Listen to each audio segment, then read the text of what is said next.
Hello everyone एटा सावित्री व्रत part 2 part 1 रे एमे बनाइतलु मुग डाली चाट एटा मोर आज रो आउटफिट आ मो बाहर को जिबा को रेडी हे गेली हां मु जानु छी पार्ट 2 आसीबा को लेट हे गेला किंतु कोन ही करी पारिबा लेट तो ऑलरेडी हे गेला आजी हमें जाउचू बाहर को बुलिबा को किंतु कुआडे जाउचू जानिबा को वीडियो लास्ट जाए देखंतु वीडियो भला लागिले लाइक करिवे और चैनल को सब्सक्राइब करिवे को भूलिबेनी आमे राती रे जाउचू बुलिबा को आउ देखंतु कितने भलो भलो जगह है सबू आउ फाइनली आमे पहुंची गलु लिंगराज मंदिरो तापरे आमे करलु दर्शनो मंदिर रे जो शांति आउ पॉजिटिव वाइब्स आसे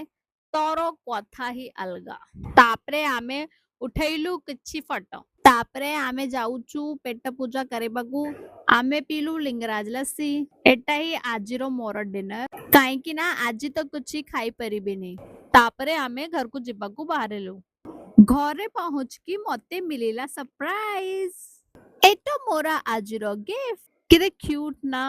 आपण माननकू केमिति लागिला कमेंट करके जनंतु आजिरे वीडियो एति की जय जगन्नाथ राधे राधे।